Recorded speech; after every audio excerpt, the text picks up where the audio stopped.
السلام علیکم ورحمۃ اللہ وبرکاتہ۔ الحمد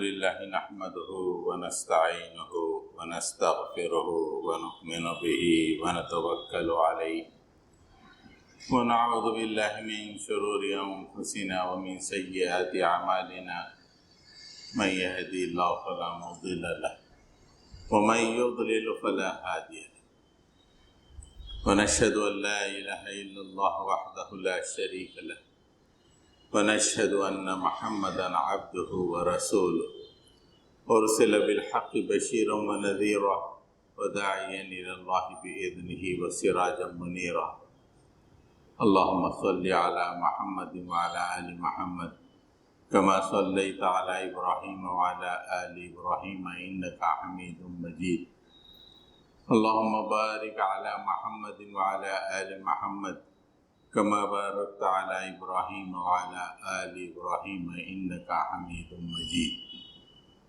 أما بعد۔ سامعین محترم، اللہ تعالیٰ نے زمین پر اہل ایمان کو مشرق و مغرب میں پھیلایا ہے، اور اہل ایمان قیامت تک کے لیے اللہ کی طرف سے زمین پر خیر امت، امام امت ہیں۔ خیر امت اور امام امت کا معنی یہ ہے، یا اس کا مطلب یہ ہے کہ دنیا میں جتنی قومیں ہیں یا جتنے لوگ ہیں ان کی رہنمائی کریں، ان کے لیے ہدایت فراہم کریں، ان کے لیے دنیا و آخرت کی مصیبتوں سے نجات کا طریقہ تلاش کریں۔ یہ ہے اہل ایمان کی پوزیشن۔ اس پوزیشن کو کسی ہسٹورین یا مورخ نے نہیں دیا، یا کسی فلسفی نے نہیں دیا، بلکہ اس کائنات کے پیدا کرنے والے نے خود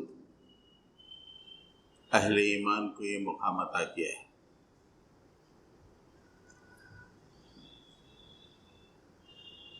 کنتم خیر امت اخرجت للناس، اب تم خیر امت ہو، بہترین امت ہو۔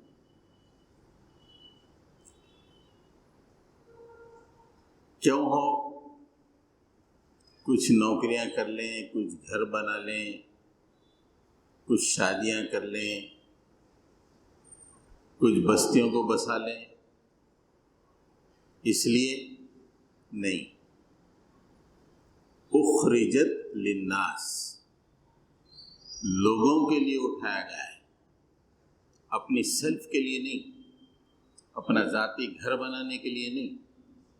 بن جائے ٹھیک ہے، لیکن مین مقصد نہیں۔ نوکری کر لیں پیٹ پالنے کے لیے ٹھیک ہے، لیکن مقصد وہ نہیں۔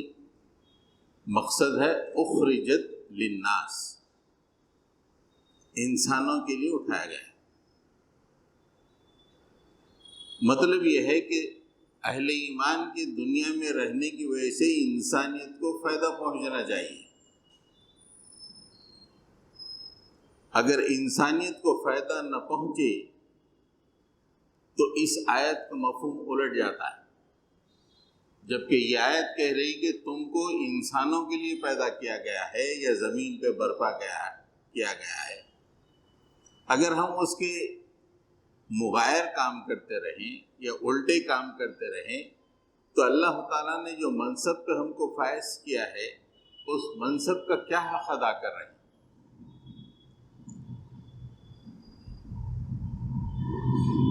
اہل ایمان کی تین بڑی خاص صفتیں ہیں. ایک، ایمان بالغیب،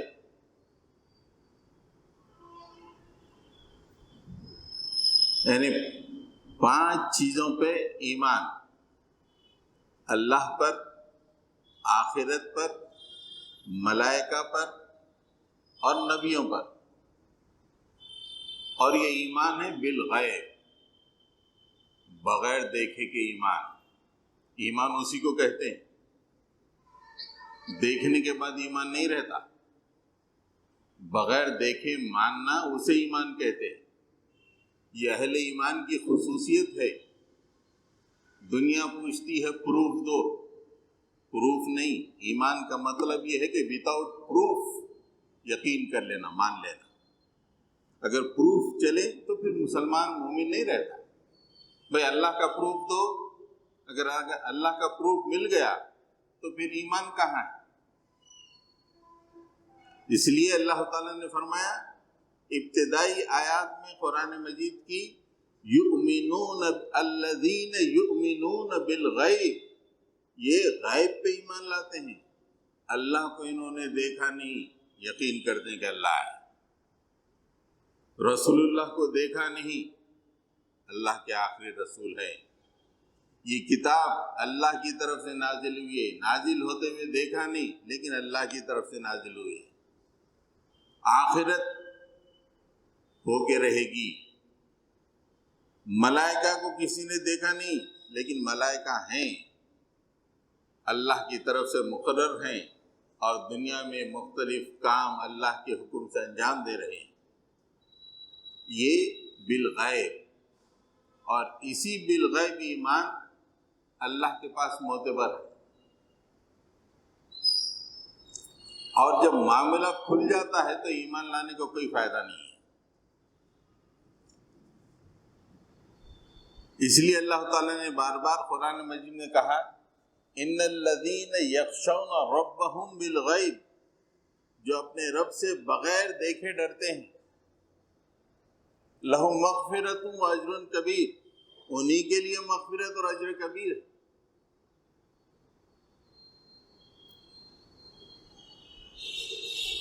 فرشتوں کو کسی نے دیکھا نہیں، فرشتوں پہ ایمان ہے.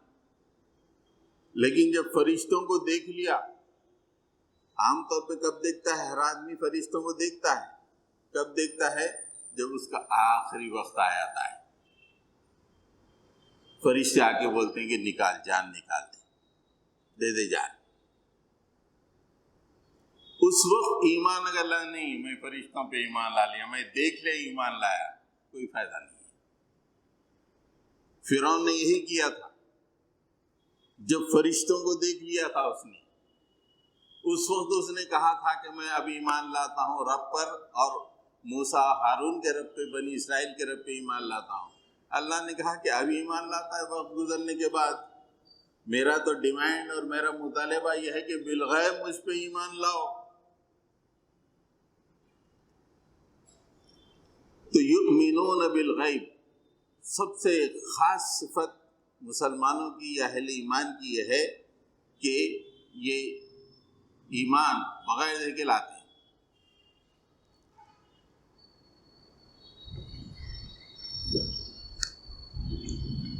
سائنس کا زمانہ ہے، ہر طرف پروف مانگا جاتا ہے. پروف نو پروف فار ایمان. ایمان کا مطلب ہی بغیر دیکھے یقین کر لینا. اگر پروف تو ایمان ہی نہیں ہے. بچے کالجوں میں پڑھ رہے ہیں، کالج کی تعلیم حاصل کر رہے ہیں، اس میں بہے کے پروف. ایمان کا کوئی پروف نہیں ہوتا. اور ایمان کے بارے میں اگر کوئی پروف تلاش کرتا ہے تو ایمان سے باہر چلا جاتا ہے.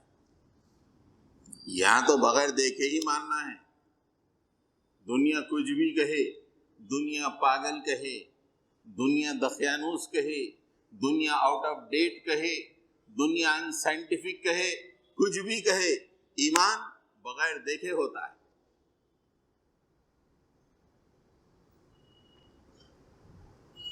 اور اہل ایمان کی خاص صفت ہے کہ اللہ کو بغیر دیکھے ایمان لا جاتے ہیں۔ اس ایمان کی خاص بات یہ ہے، جو بھی ایمان لایا جنت پکی، اس کے لیے جنت ہے۔ اب بعد کے اعمال وغیرہ یہ طے کرتے ہیں کہ وہ کچھ دن دوزخ میں رہ کے جنت میں جائے گا یا ڈائریکٹ جنت میں جائے گا، یہ اعمال ڈیسائیڈ کرتے ہیں۔ اللہ کی شان غفاری ڈیسائیڈ کرتی ہے کہ یہ ڈائریکٹ جنت میں جائے گا یا کچھ دن اس کو تندور میں بھون کے جنت میں بھیجا جائے گا۔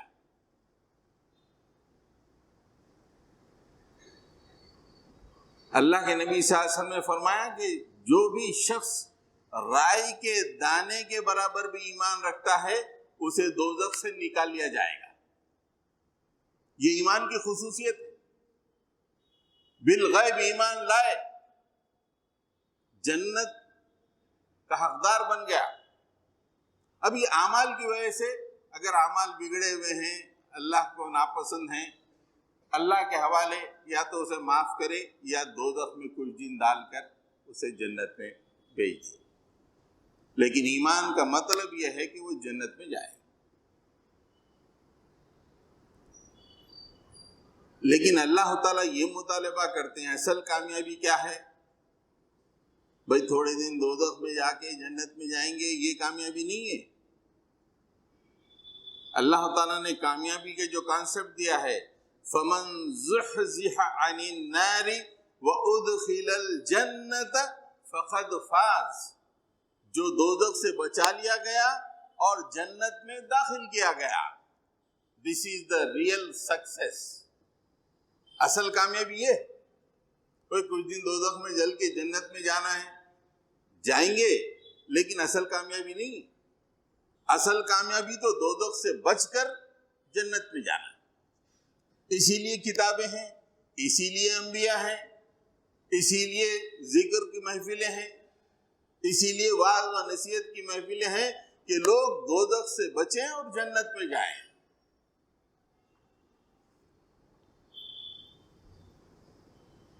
دوسرے نمبر پہ آتے ہیں عبادات۔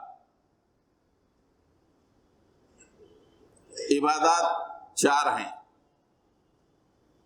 نماز، روزہ، زکوٰۃ اور حج۔ یہ 4 عبادات ہیں۔ جو آدمی ان عبادتوں کا اہتمام کرتا ہے وہ اپنے نامہ اعمال میں نیکیوں کو بڑھاتا ہے۔ یہ اللہ کا حق ہے، عبادتیں اللہ کا حق ہے۔ اس لیے کہ آپ نے ایمان کا اظہار کیا تو اب تم پر اللہ کا حق آ گیا۔ 5 وقت نماز پڑھو، پورے 5 وقت تم کو نماز پڑھنا ہے۔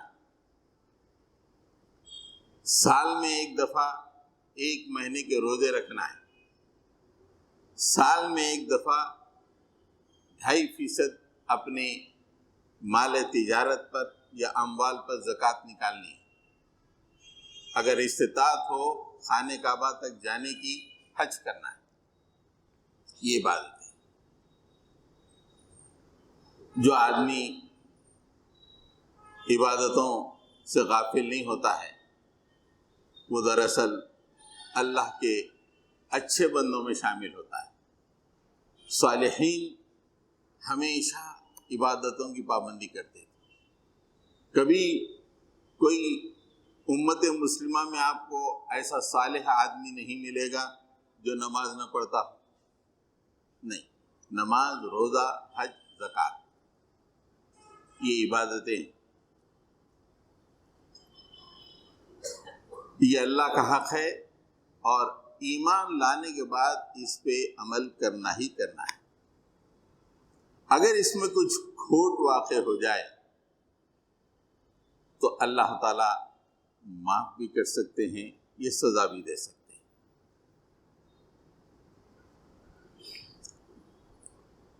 تیسرا اہم ترین باب اہل ایمان کا ہے اخلاق. معاملہ ایمان اور عبادتوں پہ ختم نہیں ہوتا. تیسرا اہم ترین معاملہ ہے اخلاق. اخلاق اتنے اہم ترین اخلاق اتنا اہم ترین باب ہے کہ اگر آدمی اس میں کھوٹا نکلے تو ایمان سے بھی ہاتھ دھو سکتا ہے یا اعمال بھی غارت ہو سکتے ہیں.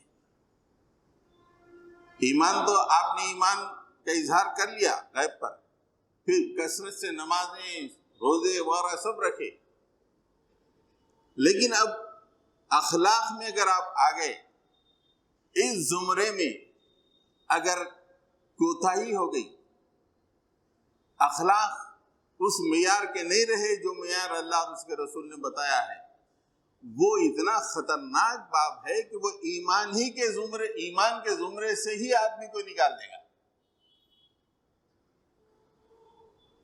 کتنی یعنی ہم تو کہہ رہے ہیں کہ ایمان جنت میں داخلے کے لیے ضروری ہے، لیکن جب آدمی ایسے اخلاق اختیار کرتا ہے تو زمرے ایمان سے نکل جاتا ہے، نکال دیا جاتا ہے.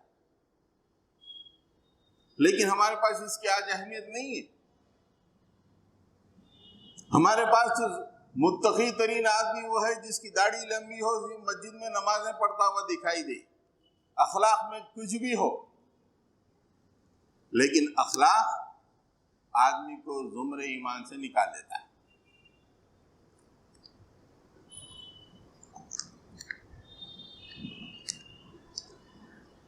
اللہ کے نبی صلی اللہ علیہ وسلم نے ارشاد فرمایا،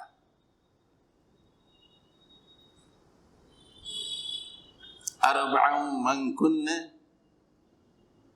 کان منافقا خالصا. 4 خصوصیات ایسی ہیں اگر وہ آدمی کے اندر ہوں تو وہ خالص یعنی بھرپور منافق ہوگا. اربع من کن فیہ کان منافقا خالصا. 4 صفتیں ایسی ہیں اگر وہ آدمی کے اندر پائی جائیں تو خالص منافق ہے.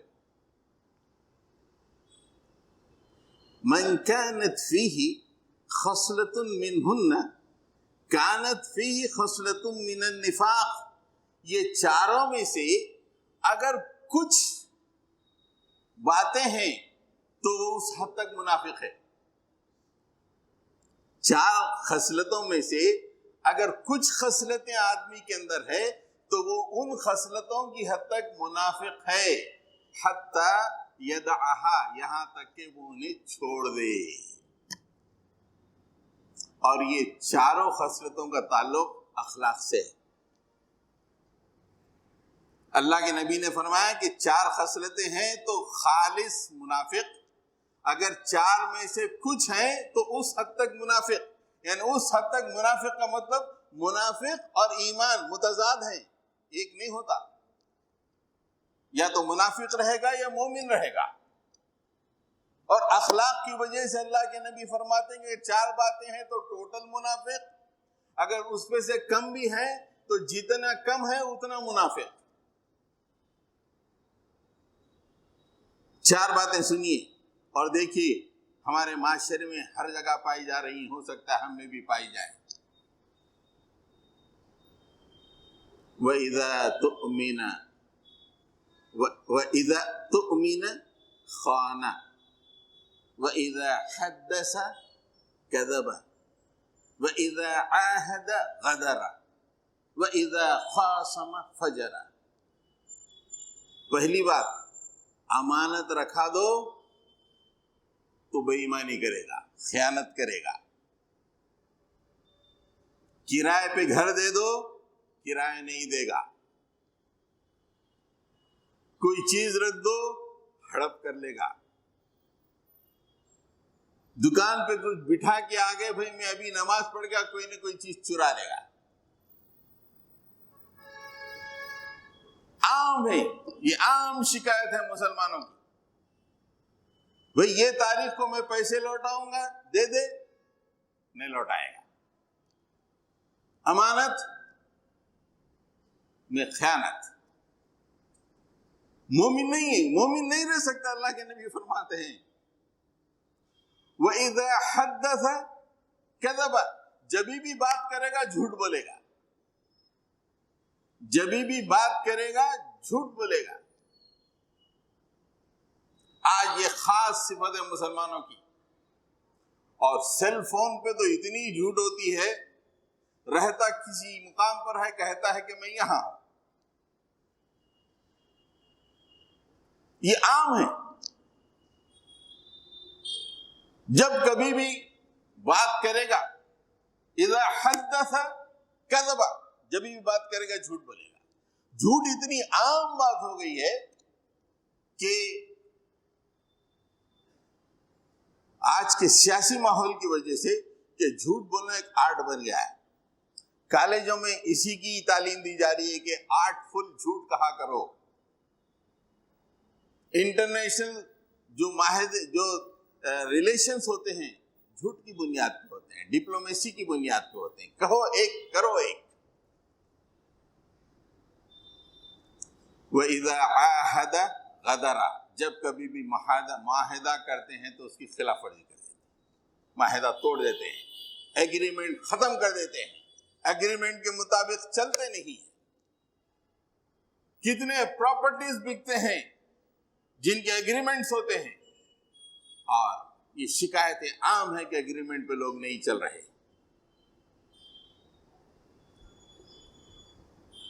اور جب لڑائی ہو تو گالی دیتا ہے۔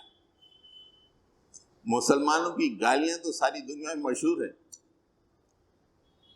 ہندوستان کی جو قومیں ہیں ہم سے کچھ نہیں سیکھی، لیکن ہم سے گالیاں سیکھی ہیں۔ آپ دیکھ لیجئے حیدرآباد کے ہندو کو، جب تک اس کا دل مطمئن نہیں ہوتا جب تک مسلمان کی دی ہوئی گالی نہ دے۔ یہ مسلمانوں نے دیا ہے، جو خیر امت کہتا ہے اللہ تعالیٰ۔ چبوتروں پہ گالیاں، گھروں میں گالیاں، کسی کے بارے میں گفتگو کرنا ہے گالیاں۔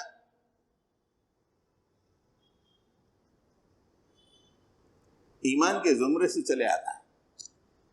لا الہ الا اللہ پڑھے، لیکن اللہ کے نبی فرماتے ہیں کہ اگر یہ 4 صفتیں ہیں تو ٹوٹل منافق، اگر 4 میں سے کچھ ہیں تو اس حد تک منافق۔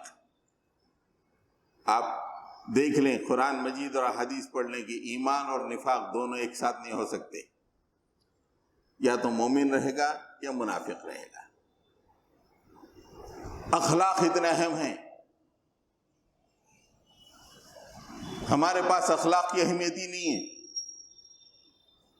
اللہ کے نبی صلی اللہ علیہ وسلم نے فرمایا کہ انما بعثت لاتمم مکارم الاخلاق، میری بعثت تو اخلاق کی تکمیل کے لیے ہوئی ہے۔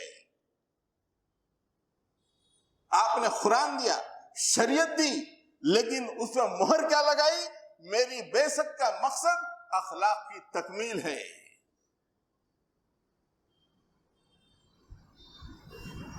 حضرت ابو ذر غفاری رضی اللہ تعالیٰ عنہ جب اسلام قبول نہیں کیے تھے، بات پہنچی کہ مکے میں ایک نبی آئے ہوئے ہیں، تو اپنے بھائی کو بھیجے ذرا معلومات کر کے آئی کہ کون ہیں، کیا ہیں، کس طرح کی بات کرتے ہیں۔ ان کے بھائی مکہ آئے، سب سے پوچھ گچھ کی، جا کے اپنے بھائی سے جو بات کہتے ہیں، یأمر اہلہ مکارم الاخلاق، وہ اپنے اہل کو، اپنے ماننے والوں کو اخلاق کی تعلیم دیتے ہیں، بزنس کی تعلیم نہیں دیتے ہیں،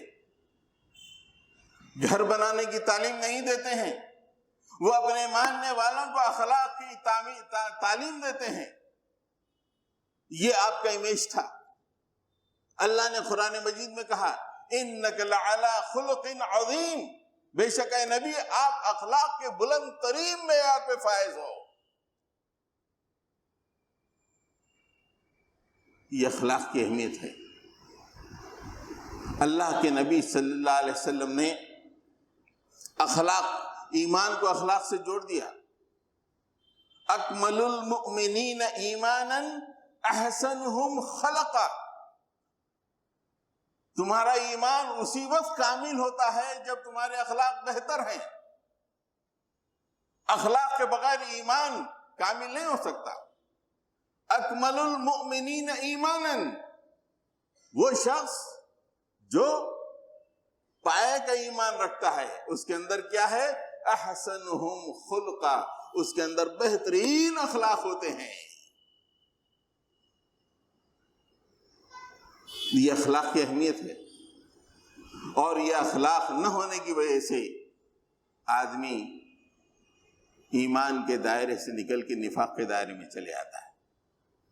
اور نفاق کے بارے میں اللہ تعالیٰ فرماتے ہیں اعتقادی نفاق ہے، مطلب یہ ہے کہ جان بوجھ کر اسلام کی دشمنی کرنا۔ سب سے خطرناک آگ ہے منافقین کے لیے۔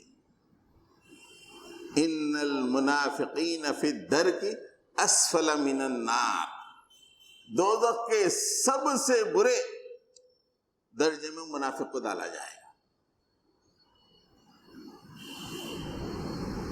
آج ہمارے پاس نمازوں کی باتیں ہوتی ہیں، عبادتوں کی باتیں ہوتی ہیں، بہت کچھ ہوتی ہیں، لیکن اخلاق، آج ہماری نئی نسل کے اخلاق دیکھیے۔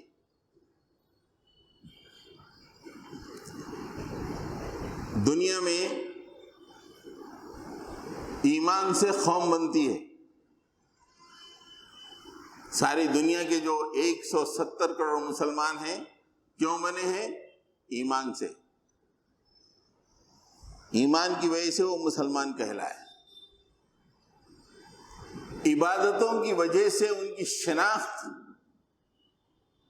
پیدا ہوتی ہے۔ ارے مسلمان نماز پڑھتے ہوئے مسجد بنا کر، حج آئے تو مسلمان حج کو جاتے بھی، رمضان آتے مسلمان روزہ رہتے، شناخت بن جاتی ہے، علامت بن جاتی ہے۔ عبادتیں مسلم قوم کی علامت، اخلاق مسلم قوم کے روب کو ساری دنیا پہ بٹھا دیتے ہیں۔ یہ بات آپ سمجھیں، ایمان قوم کو پیدا کرتا ہے، عبادات اس کی شناخت بناتے ہیں، اور اخلاق اس کے روب کو ساری دنیا پہ بٹھا دیتے ہیں۔ آج ساری دنیا میں مسلمانوں کا کوئی روب کیوں نہیں ہے؟ کوئی روب نہیں ہے، اس لیے کہ ان کے ساتھ کوئی تجارت کرنا نہیں چاہتا، کوئی معاہدہ کرنا نہیں چاہتا، گفتگو کرنا نہیں چاہتا، اس لیے کہ انہیں ڈر ہے کہ کہیں معاہدہ نہ توڑ دے، کہیں مجھے نقصان نہ کر دے۔ کوئی روب نہیں ہے۔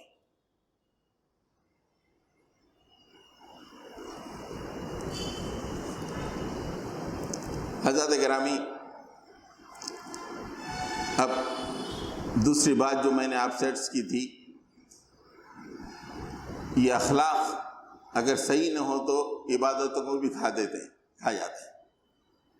آدمی بڑے شان سے رہتا، میں یہ حج کرا، وہ حج کرا، میں روزے رکھا، اعتکاف بیٹھا، لیکن اخلاق صحیح نہیں ہے، کچھ بھی نہیں ہے۔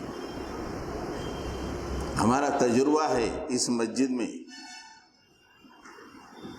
کہ کچھ لوگ پابندی سے اعتکاف بیٹھتے ہیں، لیکن انتہائی بد اخلاق لوگ ہیں، انتہائی بد اخلاق۔ مول صاحب ہمارے بزرگ بیٹھے ہوئے ہیں، وہ ہماری تائید کریں گے۔ اعتکاف ایوری ایئر، لیکن پورے بد اخلاق۔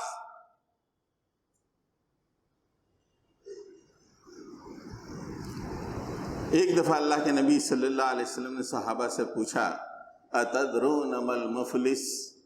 میرے صحابہ، مفلس کون ہے؟ کون مفلس ہے؟ poor man. Who is the poor man? Who is the pauper? قالوا المفلس فينا لا درہم لہ ولا متاع. اللہ کے نبی ہمارے پاس تو مفلس وہ ہے جس کے پاس نہ کوئی درہم ہے نہ کوئی مال و جائیداد. وہ ہمارے پاس ہی از اے پاپر, مفلس, پور مین, جیسے ہم سمجھتے ہیں.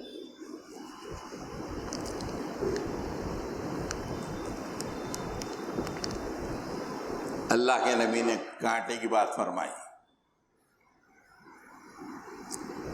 قال رسول اللہ صلی اللہ علیہ وسلم ان المفلس من الامتی ان المفلس من امتی یأتی یوم القیامت بصلاۃ وصیام وزکاۃ ویأتی قد شتم هذا وقذف هذا وأكل مال هذا وسفك دم هذا وضرب هذا فيعطى هذا من حسناته هذا من حسناته فإن فنيت حسناته قبل أن يقضى ما عليه اخذ من خطاياهم فطرحت عليه فطرح في النار. اللہ کے نبی صلی اللہ علیہ وسلم نے فرمایا میری امت کا مفلس مال و دولت والا نہیں, جس کے پاس مال نہیں ہے دولت وہ نہیں. میری امت کا مفلس تو وہ ہے جو قیامت میں نماز لائے گا, روزہ لائے گا, زکوٰۃ لائے گا, اور بہت لائے گا. کیا لائے گا؟ جیسے ہم نماز, روزہ, زکوٰۃ سب لائے گا. لیکن اس کے بعد اللہ کے رسول صلی اللہ علیہ وسلم نے فرمایا اس کے ساتھ وہ کچھ بد اخلاقیاں بھی لائے گا. بد اخلاقیاں کیا ہیں؟ قد شتم ہذا, وہ کسی کو شب و ستم کیا ہوگا, برا بھلا کہا ہوگا. وقذف ہذا, کسی پہ بہتان لگایا ہوگا. واکل مال ہذا, کسی کا مال کھا لیا ہوگا, کسی کا خون بہایا ہوگا, کسی کو مارا ہوگا. بد اخلاقی کے یہ مظاہر ہیں. بااخلاق آدمی یہ کام نہیں کرتا, کسی کا مال نہیں کھاتا, کسی پہ شب و ستم نہیں کرتا, کسی پہ جھوٹ موٹ کا الزام نہیں لگاتا. نماز لایا, روزہ لایا, زکوٰۃ لایا, اس کے ساتھ ساتھ شب و ستم لایا, بہتان لایا, مال ہڑپ کر کے آیا, کسی کا خون بہا کے آیا, کسی کو مار کے آیا. سب ٹھہر گئے. مالک انصاف انصاف انصاف. اللہ تعالیٰ نے اس کی پوری نیکیاں سب میں بانٹ دی. فیعطی ھذا من حسناتہ وھذا من حسناتی. تم نماز لے لو, تم روزہ لے لو, مالک میرے کو مالا, تو زکوٰۃ لے لے. مالک اس نے کرایہ نہیں دیا تھا میرے گھر کا, تو اس کا یہ لے لے. پورے ایک ایک دیتے چلے جائیں گے. ایک وقت ایسا آئے گا فَإِذَا فَنِيَتْ, اس کی پورے نیکیاں, فَإِذَا فَنِيَتْ حَسَنَاتُهُ, اس کی پوری نیکیاں ختم ہو جائیں گی. لیکن ٹھہرے گا مالک یہ میرے زمین کے پیسے نہیں دیا تھا, مالک یہ کرایہ نہیں دیا تھا, یہ میرے کو گالی دیا تھا مالک, گالی دیا تھا مالک. تو اللہ کے نبی صلی اللہ علیہ وسلم فرماتے ہیں کہ اب اللہ تعالیٰ یہ کرتا ہے کہ اخذ من خطایاہم, ان لوگوں کے گناہوں کو لے کے فطرحت علیہ, اس کے اوپر ڈال دیتے ہیں. اس کے گناہ لیے اس پہ ڈال دیے. جو آدمی نے یہ پورے بد اخلاقیاں کی تھی اور نماز وغیرہ لے کے آیا تھا, اس کے اوپر ڈال دیے. اس کے گناہ لے لیے, اس نے فلم دیکھا, لے ڈال دیا. اس نے کسی کو کچھ کیا تھا ڈال دیا، اس نے بیوی کو غلط کہا تھا ڈال دیا، یہاں تک کہ ڈھیروں جو نیکیاں لے کے آیا تھا، اب حال یہ ہے کہ اس کے اوپر گناہیں لد گئی اس لیے کہ اس کی دنیا میں بد اخلاقیاں تھیں۔ فطرح فی النار، اسے دوزخ میں پھینک دیا جائے گا۔ بد اخلاق کا یہ حشر ہوتا ہے۔ ہمارے پاس صرف نماز، روزہ، حج وغیرہ کی عبادتوں کی اہمیت ہے، اخلاق کی اہمیت نہیں ہے، لیکن یہ ہمارے اخلاق قیامت کے دن تمام کو چھین لیں گے اور ہم قیامت پہ ایسے مفلس بن جائیں گے، اللہ تعالیٰ فرشتوں سے کہے گا کہ اس ظالم کو دوزخ میں پھینک دو۔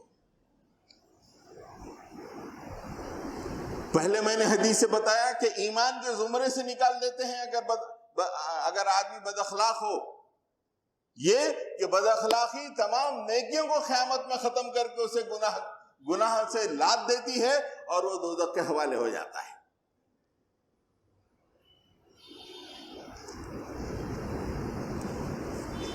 حضرات گرامی، اپنے اخلاق کی طرف توجہ دینے کی ضرورت ہے۔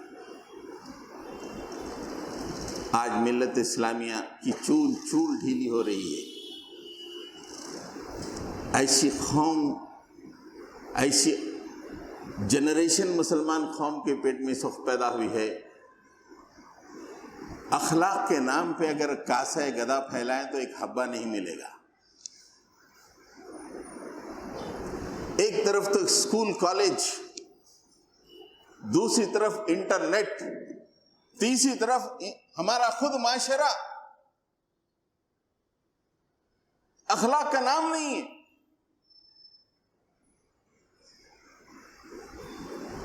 وقت ختم ہو گیا، میں 2 منٹ میں اخلاق کی کچھ کیٹیگرائزیشن بتا کے اپنی بات ختم کرتا ہوں۔ اخلاق ایک ہوتے ہیں بول چال کے اخلاق۔ بول چال کے اخلاق تو مسلمانوں میں آج ہے ہی نہیں۔ بات کرے تو ایسا لگتا ہے کہ بس انگریزی کا محاورہ ہی کیریز چپس آن دی شولڈرز، یعنی شولڈر پہ چپ کیری کرنے کا مطلب موقع ملتے جھگڑنے کے لیے تیار ہو جاتا۔ بات کرو تو جھگڑا۔ Muslims always carry chips on their shoulders, لڑائی کے لیے تیار۔ سیل فون ہو گیا، کہیں کچھ ہو گیا روڈ پر، سیل فون 4-5 آئے، لڑائی جھگڑا۔ بول چال کے اخلاق تو بالکل نہیں ہے، جبکہ اللہ تعالیٰ نے اہل ایمان سے کہا قولوا للناس حسنا، لوگوں سے بہترین بات کرو، لوگوں سے بہترین بات کرو۔ یا ایھا الذین آمنوا اتقوا اللہ وقولوا قولا سدیدا، اے ایمان لانے والو کھری کھری اور بہترین بات کیا کرو۔ کونوا مع الصادقین، اے مسلمانوں سچوں کے ساتھ بیٹھو، سچوں کے ساتھ۔ یہ چبوترے پہ جو جھوٹے بیٹھے رہتے ہیں، ان کے ساتھ تم بیٹھو گے تو تمہارا کردار مسخ ہو جائے گا، نہ ہی تمہارا بلکہ پوری قوم کا کردار مسخ ہو جائے گا۔ سچوں کے ساتھ بیٹھو، سچوں کے ساتھ۔ بول چال کے اخلاق نہ آج بڑوں میں ہے نہ چھوٹوں میں ہے۔ سلام تو مسلم معاشرے سے ختم ہی ہو چکا ہے۔ سلام کرنا بہترین آداب، اسلامی آداب، آج ہر آدمی سلام کا منتظر ہے۔ اگر کوئی سلام بھی کرے تو تعجب سے دیکھ رہا، کہیں کر رہا بھائی کچھ کام ہے کیا اس کو؟ یہ حال ہو گیا ہے۔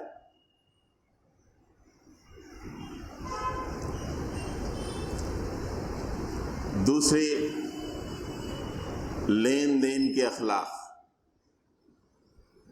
لین دین کے اخلاق اتنے مسلمانوں کے برے ہو گئے ہیں، آج کرایہ دار مالک مکان سے پریشان ہے، مالک مکان کرایہ دار سے پریشان ہے۔ کوئی سودا کیجئے کوئی سودا کیجئے مسٹرسٹ، کوئی ٹرسٹ نہیں.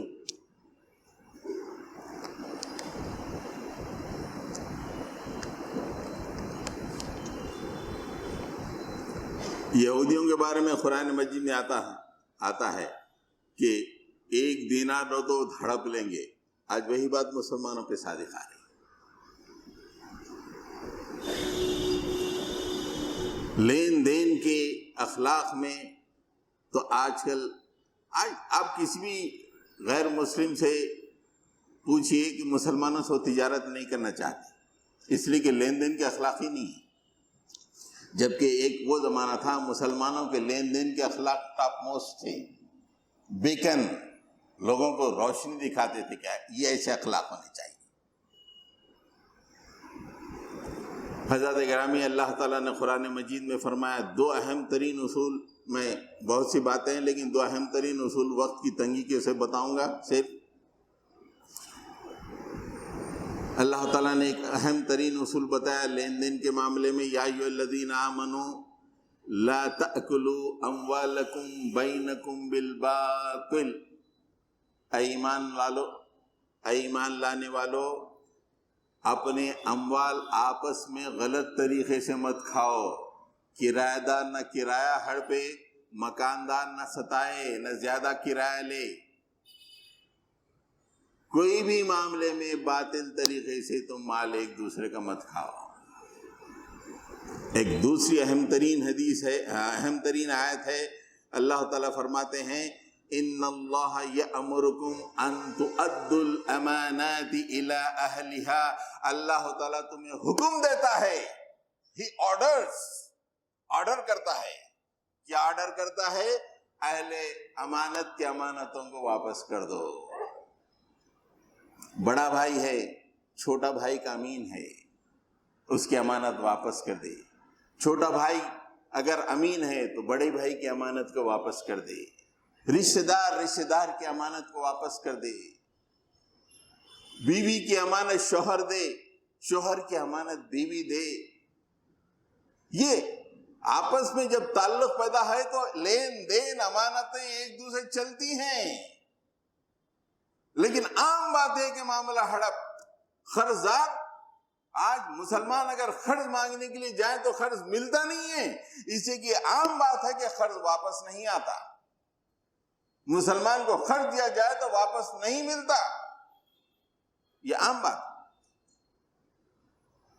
یہاں ہم جماعت اسلامی والے سوسائٹی چلاتے ہیں، اچھے وائٹ کالرڈ لوگ قرض لیتے ہیں لیکن وقت پہ ادا نہیں کرتے. مسجد میں دکھیں گے پہلی صف میں، شادیاں بھی ہو رہی ہیں، شاپنگیں بھی چل رہی ہیں، سب کچھ ہو رہا ہے، لیکن قرض کے پیسے دیں گے مول صاحب، بھاگ جا رہے ہیں کیا؟ فون پہ بات کرے بھائی یہ پبلک فنڈ ہے، آپ دیے تو ہم دوسروں کو قرض دے سکتے. بھاگ جا رہے ہیں کیا مول صاحب؟ 1 دن نہیں رک سکتے یا 1 مہینہ نہیں رک سکتے؟ چوری، سینہ زوری، یہ امانتوں کا معاملہ ہے لین دین کا مسلمانوں. آج کتنے ہی شریف لوگ بل بلا کے اللہ سے مانگنے والے میری امانت دلا دے، اس لیے کہ سامنے والا امانت تو نہیں دے رہا ہے، اس پہ ظلم بھی کر رہا ہے. اوپر سے لے کے پورا سیاسی نقشہ ہی ایسا بن گیا ہے کہ امانتوں پہ کی رہزنی کرو، ختم. حضرت گرامی اور 3-4 تھے، لیکن ایک اہم ترین بات میں آپ کو کی توجہ دلا کہ اس لیے کہ حالات کے حاضرہ کے حساب سے بہت ضروری ہے. ایک ہے پریشانی کے اخلاق، انتہائی مشکل اور پریشانی کے اخلاق. خوشحالی کے اخلاق الگ ہوتے ہیں، پریشانی کے اخلاق الگ ہوتے ہیں. لیکن میں صرف پریشانی کے اخلاق اس لیے کہ اس وقت پوری امت مسلمہ پریشانی سے دوچار ہے، ہر طرح کی پریشانی. اللہ تعالیٰ نے پریشانی کے معاملے میں 2 باتیں بیان کی ہیں. انتہائی پریشانی کے حالات. وَإِن تَصْبِرُوا وَتَتَّقُوا فَإِنَّ ذَلِكَ مِنْ عَزْمِ الْأُمُورِ. اگر تم صبر کرو اور تقوی اختیار کرو، اللہ کے قریب آ جاؤ، ایمان میں آگے بڑھو، عبادتوں پہ پیش رہو، اخلاق میں سپر بن جاؤ. تقوی کا مطلب یہ ہے اخلاق میں بھی سپر، عبادتوں میں بھی آگے، ایمان مضبوط، اور اس کے ساتھ حالات کیا چل رہے ہیں صبر کے ساتھ اس کا مقابلہ کر. وہ راجہ سنگھ ایک ویڈیو دے دیا، اس کے مقابلے میں اپنے ویڈیو آ رہے ہیں ایسے موٹے موٹے گالیاں. مسلمان خوش ہیں، واہ کیا جواب دیا، کیا جواب دیا. مسلمان اس لیے نہیں ہے، اس کو جواب دینے کے لیے نہیں ہے، راجہ سنگھ کو ہدایت لانے کے لیے. ہم کو 50 گالیاں دے دے وہ راجہ سنگھ کی ہدایت کے لیے، خیر امت کالو سنگھ کی ہدایت کے لیے. وہ جاہل ہے، نادان ہے، بولے گا اس لیے کہ اس کے سینے میں کفر ہے، اندھیرا ہے، وہ تو بولے گا ہی. ارے تمہارے دل میں تو اجالا ہے، اور تم کو اللہ کے نبی نے اخلاق کے بلند ترین مقام پہ فائز کیا ہے. تو صبر کی ضرورت ہے مشکل حالات میں.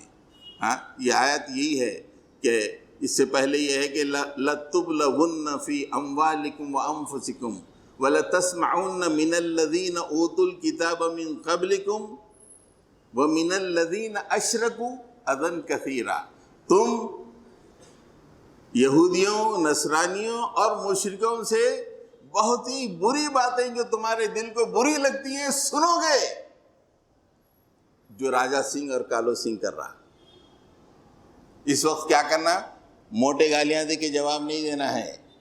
وَإِن تَصْبِرُوا وَتَتَّقُوا، تقوی کا مظاہرہ کرو، صبر سے کام لو. اس لیے کہ یہ چبوترے پہ بیٹھنے والوں کا کام نہیں ہے. إِنَّ ذَلِكَ مِنْ عَزْمِ الْأُمُورِ، یہ بہت ہی جوان مرد لوگوں کا کام ہے، قوموں کی قیادت کرنے والوں کا کام ہے، قوموں کی ہدایت کا کام انجام دینے کا کام ہے. یہ وہ کام ہے. ترکی بترکی، گالی پہ گالی، اس پہ یہ مسلمانوں کا کام نہیں ہے.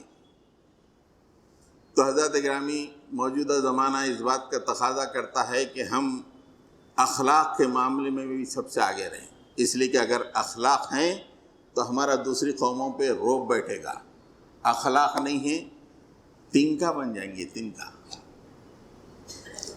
اللہ تعالی ہم پہ رحم فرمائے. رب اغفر وارحم وانت خیر الراحمین. صلی اللہ تعالی علی محمد وعلی آلہ واصحابہ اجمعین برحمتک یا ارحم الراحمین والحمد للہ.